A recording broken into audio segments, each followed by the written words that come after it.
Welcome to my tutorial. My name is Nona Michelle, and I'm going to show you how to make a pot of Sunday gravy. Going to start first with the ingredients. We are going to need sugar, just about 5 tablespoons of it. Any kind of oil that you would like to use that you normally use is fine. I personally use canola oil. Breadcrumbs. I use plain breadcrumbs though, no seasoned breadcrumbs, plain breadcrumbs. I prefer the Cento brand, but if they don't have that, just as long as it's not seasoned. We're gonna need salt, pepper, black pepper, garlic powder, onion powder, and parsley. We are going to need a garlic press. If you don't have a garlic press, it's okay, but you are going to have to dice it very, very thin. And then we are going to need at least a pound of a meatloaf mix, which is beef veal and pork combo. 1 egg, a mixing bowl. We are going to need garlic, a can opener. Tutta is my preferred brand. We're going to need tomato sauce and tomato puree, and then 3 cans of the tomato paste. Be careful to look out for the tomato sauce. Sometimes the tomato sauce and the tomato puree will say unsalted or no salt. Just get the regular kind. And then be very careful with the cans of puree, because sometimes the cans of puree are mixed with garlic or roasted garlic and basil. It's okay, but you want to try to just get the plain tomato paste. And then lastly, we're going to need an onion. You don't need a whole onion. You're just going to need like a nice little hunk to put in your frying pan for when you fry the meatballs. And then I'm not going to take it out now, but I'll just show you that we're going to need some basil. This is frozen. It's fine because when I take it out, I actually crunch it up in the gravy. So we'll get back to that. One more ingredient, which I'll show you later what we use it for though, is the Pecorino Romano Lucatelli cheese, but I will show you what we do with that. I know if you don't want to use that, it's a little pricey. You can use the Parmesan, but it may give it a little different taste, but just to have you know. So we're going to start with putting our meatloaf mix into a mixing bowl. Firstly, I will break an egg and put 1 egg into the mix here. Then we will start with our ingredients. We'll start with the salt. I don't get too crazy with the salt because I also put salt into the gravy. But we will need to add a little salt for the meatballs. Salt, pepper,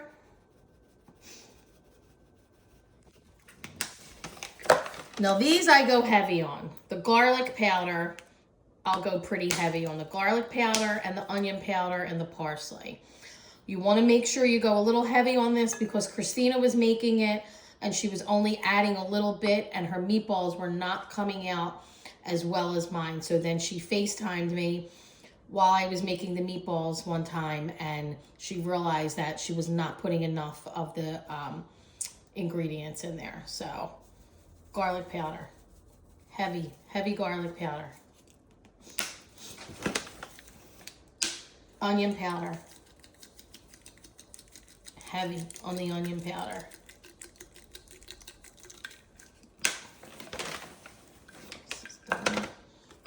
Parsley, heavy on the parsley.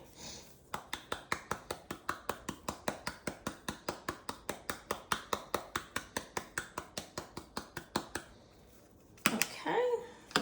Now we are going to add the breadcrumbs. You want to add a nice little amount. Not too much, so it's not overpowered with the breadcrumbs, but you want to add enough so the meatballs are not falling apart. So we'll mix this together. So this is still a little mouchade, so I'm actually going to add a little bit more breadcrumbs. So you have a nice mixture, not too hard, but just enough for you to roll it into a ball. Okay, we'll continue in a few. When you feel like your meat is mixed with the breadcrumbs and all the ingredients into a nice, texture, you're going to start rolling, and you kind of got to press it a little bit, make sure it's not all opened up, and try to get them in a nice ball and a little smooth around the sides. So once you have rolled your meatballs, okay, so garlic is pressed. I don't really know how many cloves I've used because I just cut a bunch up. I mean, you don't want to get too crazy, but you want to, put enough in there. So at least, I would say, at least like 4 nice size of garlic cloves, at least. And then the oil, you want to make sure you coat the whole bottom of the pan and a little tiny bit above the garlic, just so it can cook and not stick to the bottom. And we're going to get this started. You don't want to cook it too high because you don't want this garlic to burn. You can put it on like medium, but you can't really walk away from it. You have to watch it, because as soon as it starts to brown a little tiny bit, you want to lower that heat all the way down or move it away so it doesn't overcook, because you will get a burnt garlic taste in your gravy if you make it cook too long, and it gets too brown. So got to be careful with this, with the garlic. Okay, we will be back and I will show you what it looks like when it's ready to come off the heat. So as you can see, the garlic is starting to sizzle a bit. You want to cook it a little bit more so it just starts to get like a little brown. You'll be able to tell, but this is the part where you have to really keep watching it, because again, you don't want to overcook the garlic. So you don't want it to get really any darker than what it is now. As of right now, I would probably shut the gas off and take it away from the burner for a few minutes while you're getting all of your other things together, because that's about as dark as you want it to be. If you can just zoom in there. So we're going to need another a piece of the onion, oil in the frying pan, and at least like 2 pieces of garlic. This one you're not going to crush down too much. You're going to keep it whole, and then you're just going to slice it in half to put into the frying pan with the meatballs.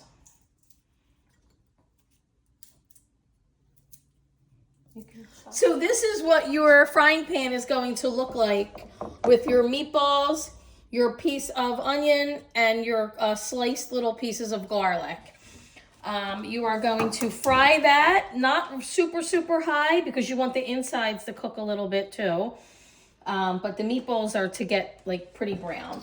And then always use your splash guard so you protect your cabinets and your space and you don't have a lot of oil splashing around.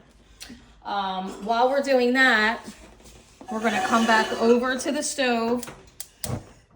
Put your flame on again, not super high right now. And you are going to start adding in your sauce. So you're going to take the can of tomato sauce. Just leave it to the side a second. And then your can of tomato puree, dump those in. And then you are going to take both cans over to the sink. And you are going to fill up, try to get all the excess water in here. You know, all the excess puree and sauce. And I'm going to fill this can up with water. And then I'm going to pour it into this one.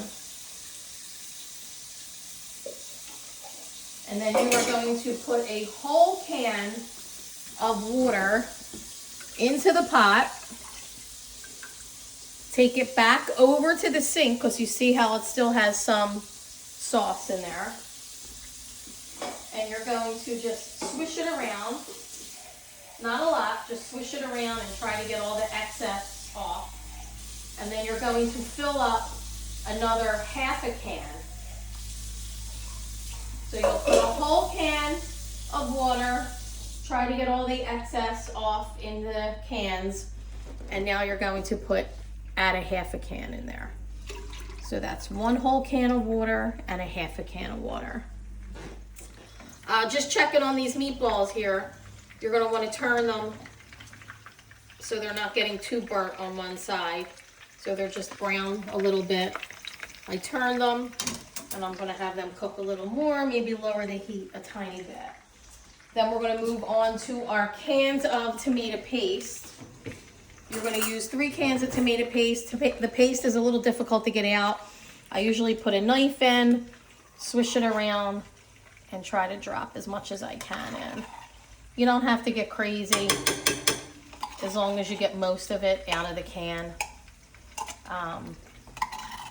And you are going to add, I don't get nuts, I don't like scrape the sides or anything, just get most of it out.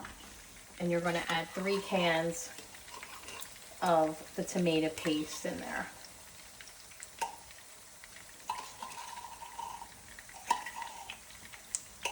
So once everything's in, you can turn that flame up a little bit so it starts, you know, everything starts to settle into the pot.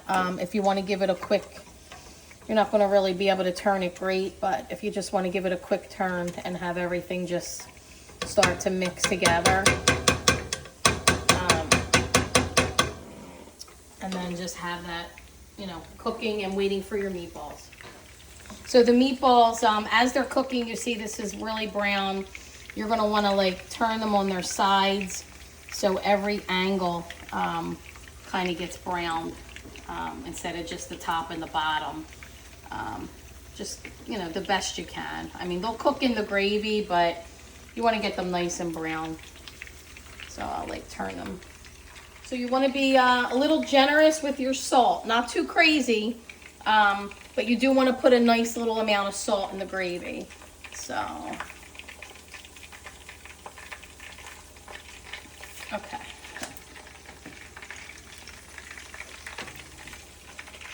Spin that around, stir it up.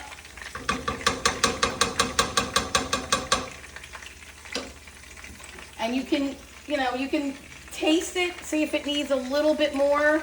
You don't want to make it too salty, but you want to get that tomato taste out. So you add the salt, and then we'll check on these meatballs. They're doing pretty good. Just going to maybe turn them one more time, and then they should be ready to go into the pot.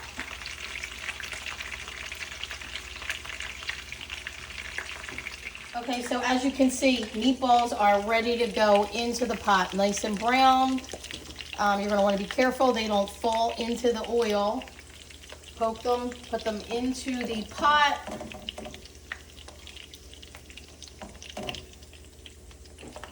All right, once your last meatball goes into the pot, the most important part of this is not to get rid of whatever is in this frying pan right now, because we are going to use this. You have to be very careful, but you are going to take your frying pan, however you discard of your onions and your garlic, we are going to put this in the garbage disposal.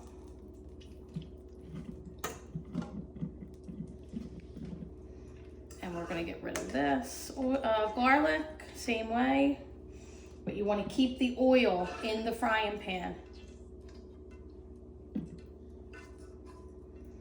This is the most important part of the gravy. What you're going to want to do now is you're going to want to turn your water on, very gentle. You're going to fill the frying pan up and mix the oil with some water.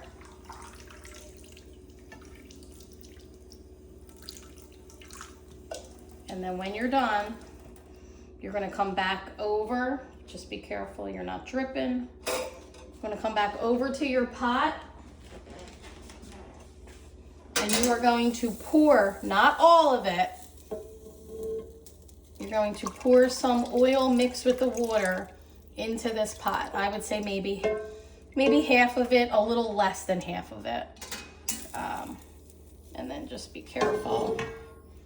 Now you can either, if you don't want to dispose of it right now because the oil's still hot, you can just hold on to it on the stove here. You're not going to need it anymore, but now that everything is mixed in here, you're going to give it a good turn. Mix all that oil and water in with your sauce. And we're coming down to the last couple ingredients here, and you are going to have your pot of Sunday gravy.